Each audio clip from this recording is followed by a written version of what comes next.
Well, thank you very much. Hello, Syracuse. If you have a seat, take it. If you don't, I'd probably leave. Shawnee, thank you for that introduction and for representing your sisters and brothers, the IBW. One of the reasons I'm standing here is because of the IBW, not a joke. They endorsed me early on, and along with, quite frankly, every other union in America, and we came along. I made a promise, and I'm keeping it. I'd be the most pro-union president in American history, and I'm going to make sure that happens. Simple reason for that. You know, the middle class built this country, and unions built the middle class. We used to say in the Senate, excuse the point of personal privilege, though I'd like to introduce some of my family and friends, and I don't know where they are right now, but my, you know, I married a beautiful woman from Skaneateles Lake, was at Syracuse. I met her on spring break and fell head over heels in love with her, and gave up a starting job on the football team in Delaware to come up every weekend because I couldn't stay away from her. And her brother Michael is here. Where's the family? There they are, back there. The Hunter family is here. Daughter Maureen and Greg, and the children Gillian and Gregory and Nancy Hunter, and her daughter Jess, my brother-in-law Johnny's wife and daughter, and as well as one of Bo's best buddies, Andy Grote, and an old friend who's here. I excuse this again, as used to say in the Senate, a point of personal privilege. But just like coming home, man, coming home. Molly and her brother, Jimmy Crean. And the president of Syracuse University and the dean of the law school, who probably I wouldn't get in these days, although I went there on a scholarship. And Mayor Walsh, Ben, thank you, County Executive McMahon. It's good, you know, it's good to be in a place that means so much to me, and that means so much to our country with the project we're here to celebrate today. Governor Hochul, thank you for the passport into the state. Appreciate it very, very much. You've been a great partner to me and a great leader for the state. You saw an opportunity to attract more semiconductor supply chain businesses, and you signed a law to make New York even more welcoming. We were down in Poughkeepsie not long ago, a little outfit called IBM, spending $20 billion investing in incredible jobs, attracting companies, creating jobs. A century ago, this region was the heartland of manufacturing. And when I was up here as a law student, you had Kodak, Corning, General Electric. Governors always believed it could be that way again. She thought that would be the case, and the region is poised to lead the world in advanced manufacturing. Not a joke. Poised to lead the world.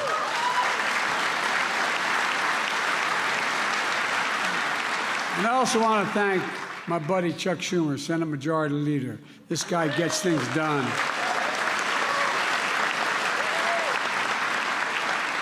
And a close to a hometown girl, a senator from upstate New York, Kristen Gillibrand. She gets things done. I learned a long time ago, when Kristen calls and asks something, just say yes. just do it right away, because you're going to do that anyway. So, good being with you, kid. And look, it's a hell of a delegation. I think it's one of the best delegations in the country, and Chuck is a great majority leader. Getting big things done. And we wouldn't be here today. It's not hyperbole. We wouldn't be here today without him.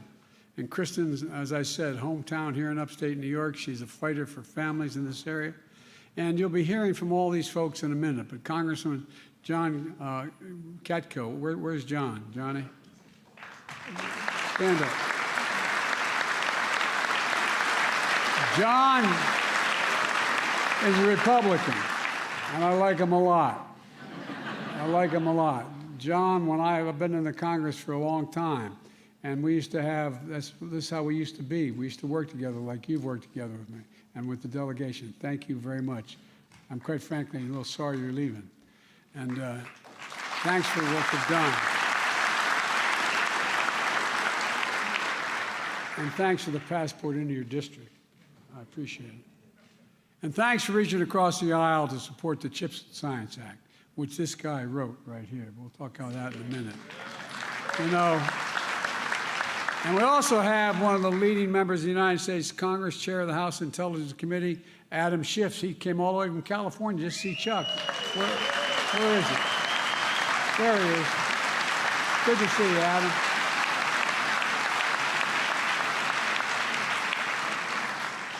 Adam and I talk together a lot. We can't share any secrets to the rest of you, but you know, we can talk. He's the only guy I can talk to. I'm only kidding. Folks, we're here to celebrate one of the most significant investments in American history. Again, not hyperbole. One of the most significant investments in American history. And it's going to ensure that the future is made in America. One of the bright spots around the country that should give us a sense of optimism and hope about who we are as a nation. And it's part of a broader story about an economy we're building and one that works for everyone. The positions America put America in a position to win the economic competition of the 21st century. And again, that's not an exaggeration. It's literally an accurate statement. We're joined today by the CEO of Micron to celebrate their commitment to invest $100 billion over the next 20 years here in America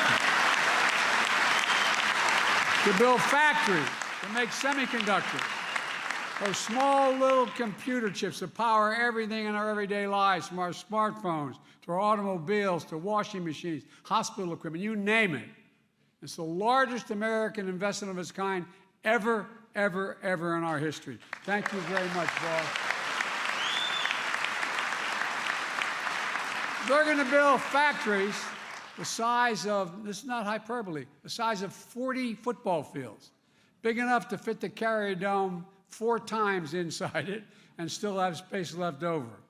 And we're going to, this is amazing. What's that going to happen here? You guys have no idea. It's going to run, and it's going to run entirely on renewable energy. 9,000 jobs, from PhDs and engineers, HVAC technicians, machine operators, with an average salary of $100,000 a year, and tens of thousands more jobs across the supply chain. 20 unions working together to fill jobs for technicians, construction workers, electricians, operating engineers. And by the way, it's the largest investment in American history that's also governed by a project labor agreement.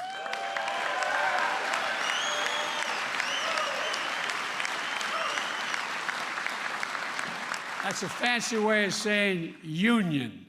Union, not labor, union. They ensure that the major projects are handled by well-trained, well-prepared contractors, subcontractors, and highly skilled workers.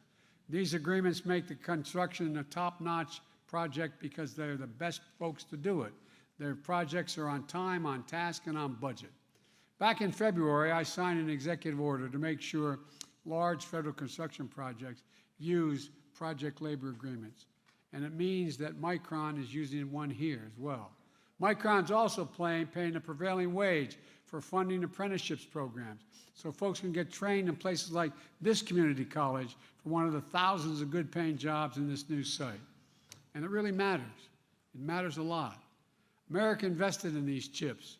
The federal investment helped reduce their cost, creating a market and an entire industry that's American-led. You know, that's how it all started. As a result, over 30 years ago, America had more than 30% of the global chip production, 30%. Then something happened. American manufacturing, the backbone of our economy, got hollowed out. Companies moved jobs overseas from the industrial Midwest, as well as from the Northeast and manufacturing towns like here in central New York and upstate New York. And as a result, today we're down to producing only about 10% of the world's chips. We invented them, but we produce only 10%, despite leading the world in research and design of new chip technology as well. It's here in the United States. But because of the new law I signed and Chuck designed and delivered, we're turning things way around in a very big way. With Micron's $100 billion investment alone, we're going to increase America's share of global memory chips and production by 500%.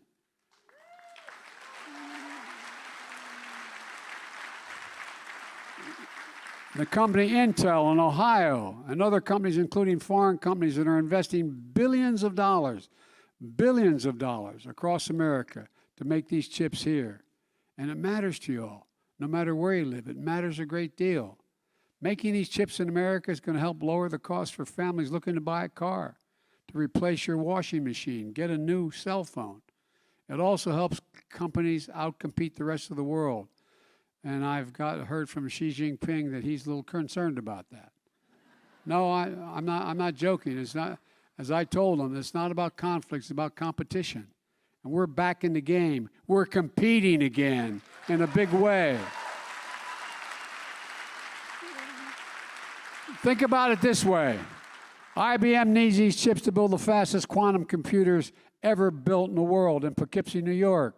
Instead of relying on chips made overseas that could be delayed because of a pandemic or some other global supply chain issue, they can get their chips in a few hours. It's a game changer. You know, where is it written? Where is it written that the United States of America can't be the manufacturing capital of the world? Think about this. No, I mean it sincerely. Where in the hell is it written that says we cannot be, as we've been hearing for the last 25 years, the manufacturing capital of the world? This country lost over 180,000 manufacturing jobs under the last guy that had this job. We've created 700,000 manufacturing jobs on my watch, adding manufacturing jobs at a faster rate than in 40 years.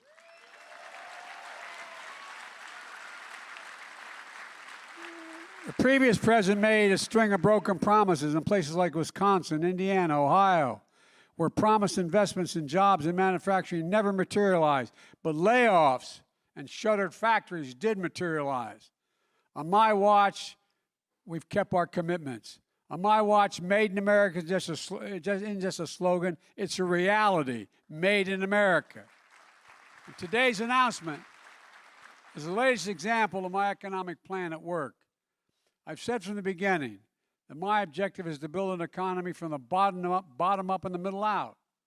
An economy that rewards work, not just wealth. An economy that works for everyone. So the poor have a ladder up, the middle class can do better, and when that happens, the wealthy do very well. They don't get hurt at all. They do very well. It's a fundamental shift, and it's working compared to what the very conservative Republicans are offering these days. Let's just take a look at the facts. When I took office, the economy was in ruins.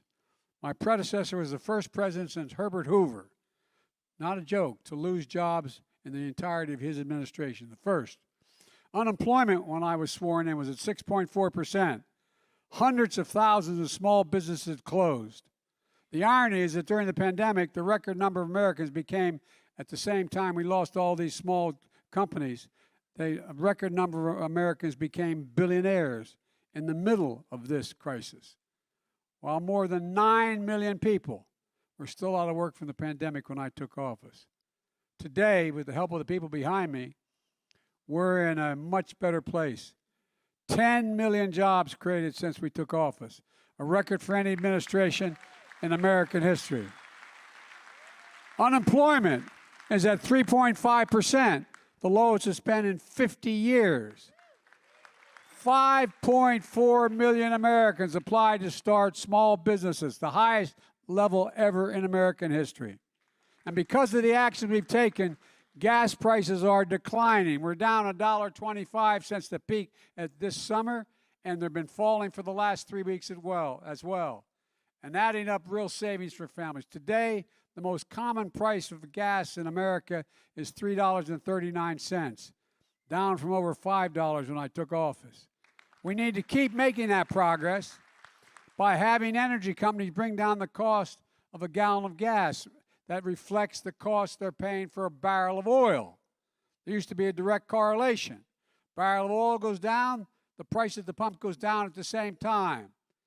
If we're taking average profits they've been making over the last 20 years instead of the historic profits they're making today, the price of gas would be down an additional 40% to 40 cents today to $3 a gallon. And by the way, Last quarter, the 5 largest oil companies made, in the last quarter, $70 billion in profit in 90 days. Shell announced just this morning that it made $9.5 billion in profits in the third quarter. $9.5 billion. That's more than twice of what they made in the third quarter of last year. And they raised their dividends as well, so the profits are going back to their shareholders instead of going to the pump and lower the prices. Because if they charge the same amount as they're acting as they did a year ago and 2 years ago, when the price of gas goes down, the price of oil goes down, the price of gas goes down. And even though my Republican friends in Congress seem to be hoping for a recession, many of them, present company excluded, today the GDP results came out and the economy, in fact, is growing. In fact, the economy grew at 2.6% rate last quarter. And although it may not feel like it for everyone, people's incomes went up last quarter more than inflation went up. And enough growth.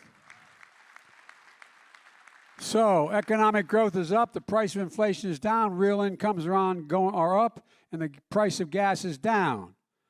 Folks continue to spend, but now at a more stable pace than during our rapid recovery last year. Businesses continue to invest in America. Exports are up, which means we're making things here in America and shipping the products overseas instead of shipping jobs overseas and sending them back here. The supply chains are running more smoothly, helping companies build up inventories. Here's another thing. My predecessor promised, and you heard it for 4 years, Infrastructure Week, seemingly every week for 4 years. But it never got done.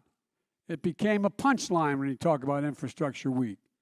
Well, on my watch, we turned Infrastructure Week into the decade of infrastructure and a headline. A once-in-a-generation investment on our nation's roads, highways, bridges, railroads, ports, airports, water systems, high-speed internet. And the American people are seeing the benefits of this economy that works for them. Families have more net worth today than they did before the pandemic. Fewer families are behind on their mortgages, their credit card bills, than they were before the pandemic.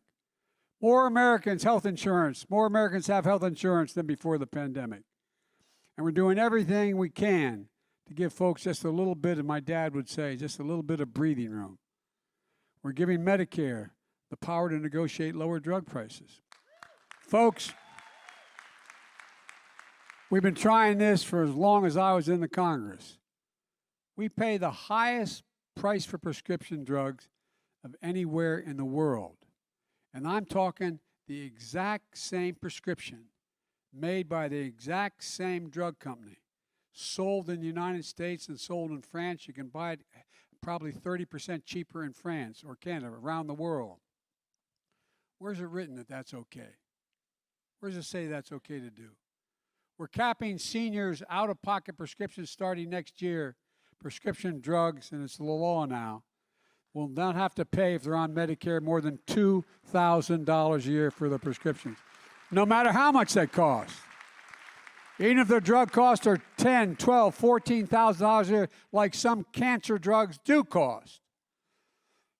Now, if Big Pharma tries to raise drug prices faster than inflation, they're going to have to write a check to Medicare to cover the difference, because there's no rationale for it. Unless they can prove they engage in additional research to improve the product, if it's the same exact product, they cannot raise the price beyond the cost of inflation for that particular drug.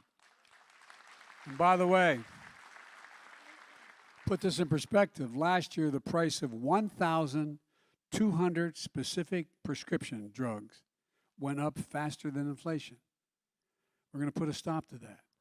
From now on, if drug companies rise the price faster than inflation, they're going to have to rebate the money back to Medicare. We're also capping the cost of insulin for seniors on Medicare at $35 per prescription instead of the average $400 a month, like some are paying now. We passed tax credits to help families buy energy-efficient appliances, put solar panels on their homes, help them buy an electric vehicle, weatherize their home, Things that are going to save, it's estimated by the utility companies, an average of $500 a year for the families, and much more if they were to purchase a vehicle. Yesterday, we announced steps my administration is taking to get rid of unfair hidden fees, known as junk fees, that are proliferating, like surprise banking overdraft fees, an average of $35 for every overdraft, or credit card late fees, an average of $50. Or if you get on a plane and you want your 2-year-old child to sit next to you, you're going to find out you paid a hell of a lot more for your ticket when you land, before you land. If you find yourself in a position, and it goes on and on and on, all these hidden fees, well, guess what? These can add up and make taking the real money out of the pockets of ordinary Americans. That's on top of actions we took earlier this month to lower the cost of hearing aids, to make them available over the counter at places like Walgreens and Walmart. This is going to save, on average, $3,000 for a pair of hearing aids for millions of Americans with hearing loss. $3,000.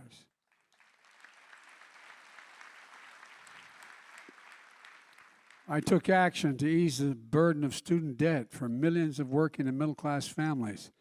Average income, $70,000 a family, recovering from the pandemic. My friends on the right, they criticize the move. But I'm never going to apologize for helping working and middle-class families as they recover from the pandemic.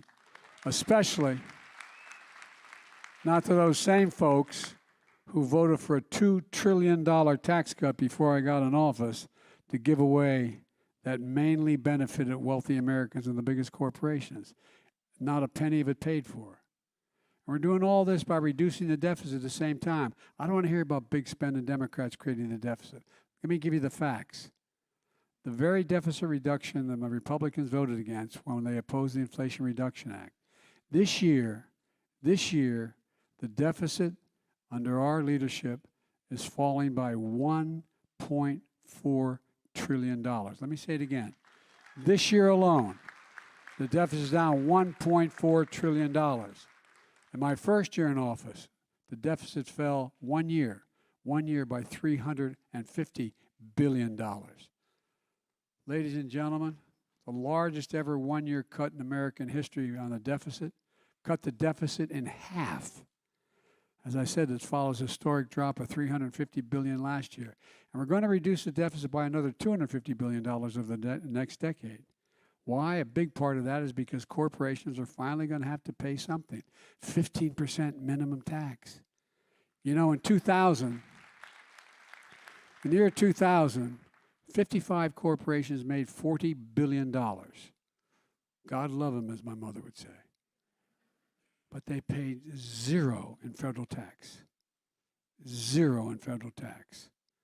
So guess what? The Inflation Reduction Act, we made sure they have to pay a minimum of 15%. That's less than you guys pay as union members in your tax. That's less than school teachers, firefighters, cops pay. But that 15% increase in the minimum tax is going to make sure we're in good shape for a long time here. That's all in stark contrast to Kevin McCarthy, Republican leader of the House of Representatives, and his fellow MAGA Republicans who say their number one priority is to do the following. And they've said it publicly. By the way, if I had asked you, and we were just walking down the street, saying, can you tell me what the Republican platform is? What they're for? I'm not joking. I'm being deadly earnest. Like I said, I've been around a long time in public life. Republicans usually always have platforms. Say, this is what we're for. Well, they can't tell you what they're for, but they'll make sure they'll tell you what they're against. They're going to give the power we just gave to Medicare to lower drug prices back to Big Pharma to raise prices instead. The cap on the $2,000 cap on prescription drugs for seniors, gone, if Kevin has his way, McCarthy. $35 a month cap on insulin for diabetes for seniors, gone. Savings on health care premiums, $800 a year for literally millions of Americans under the Affordable Care Act, gone. And of course, they're still determined to repeal the Affordable Care Act overall, which would mean that tens of millions of Americans with pre-existing conditions who can't otherwise get insurance will lose even that insurance because they have a pre-existing condition. These protections are gone as well if the Republicans get their way, if Kevin gets his way and the Republican Congress. Tax credits to lower energy bills, gone. Corporate minimum tax, gone. Under the Republican plan, some big corporations are going to go back to paying zero again. That's the plan. I would argue it's reckless and irresponsible and will make inflation worse if they succeed. And then they're coming after Social Security. Now, it sounds like, there's Biden, that's typical Democrat saying Republicans are after Social Security. This is the one thing they've said out loud. They've written it down on pieces of paper. Senator Rick Scott, the Republican from Florida, who's in charge of getting Republicans elected to the Senate, has a plan that's laid out. You can look it up. You can, as my used to say, you can Google it. The plan that Congress will give Congress a chance to cut Social Security, Medicare every 5 years. Every 5 years it's going to be up on the ballot. Either gets voted on or gets lost. Every 5 years. It's no longer, there's no such thing as a permanent plan. Every 5 years, you've been paying your Social Security since you were 16 years old on your first paycheck. Senator Ron Johnson, the senator from Wisconsin, he thinks that's taken too long. He wants it done every year. Every year, Social Security and Medicare in the chopping block, every single year. And now they put forward a real ticking time bomb for the country. And you're going to hear a lot more about it. Republican leadership in the Congress has said, they made it clear, that if they don't get their way, if I don't vote to shut down, if I don't vote to reduce Social Security and Medicare, if I don't support that, they're going to shut down the government, refuse to pay America's bills for the first time in American history, to put America in default. Again, read this. That's what they're saying. Unless we yield to the demands to cut Social Security and Medicare, they're determined to cut Social Security and Medicare, and they're willing to take down the economy over it. There is nothing that would create more chaos or do more damage to the American economy than that happening, if it were to happen. Let me close with this. It's been a rough few years for a lot of people I grew up with, hardworking Americans. For a lot of families, things are still tough. But there's some bright spots out there where America is reasserting itself. I've asked CEOs, including Micron and CEOs of many other countries, the following question. When I spoke to the Business Roundtable, spoke to the Chamber of Commerce, National Chamber of Commerce. When the United States government decides to invest considerable resources in a new industry that we need to build up for our national security and economic well-being, does that encourage or discourage companies from getting in the game? The overwhelming answer is it encourages them to get in the game. Federal investment attracts private sector investment, particularly in those things we need badly. Our national security depends on us having access to the most modern computer chips in the world. It depends on it. One of the things I've been able to do, and I make no bones about it, because of with Russia's activities, we have curtailed their ability to access some of this stuff. And guess what? They're not able to rebuild those devastating weapon systems to take out those civilians in Ukraine as well. Not a joke. It makes a big difference. These things matter. They matter a great deal. And it creates jobs and it creates industries. It demonstrates we're all in this together. And that's what today's all about. I've never, and I mean this sincerely, I've never been more optimistic in my life about America's future. I mean it sincerely. Not because I'm president, but because we have entrepreneurs and people who know what they're doing to lead us to in a completely different era in terms of the kinds of technologies we need, like this man right here. Because I look out at the younger generation. It's the best educated generation, the least prejudiced, the most engaged, and the most least self-serving generation in American history. And look, I hope you feel what I feel standing here today. Pride. Pride in what we can do when we do it together to build a better America. Proving it to everyone, proving to the world that our best days are ahead of us. I know every major world leader because of the nature of my job, and before that, when I was vice president, that was my job, and before that, I was chairman of the Foreign Relations Committee. And guess what? There's not a single nation in the world, of major nation, that wouldn't trade places with the President of the United States in a heartbeat. Not a joke. Think about it. Not a single solitary one. Not a single one. And I talk to these folks all the time and meet with them all the time. And they want to know, are we going to be okay? Because if we're doing well, they think they got a shot to do well too. And that's not hyperbole. That's a fact. But we just have to keep it going. And I know we can. We just have to remember, for God's sake, who we are. We are the United States of America. There is nothing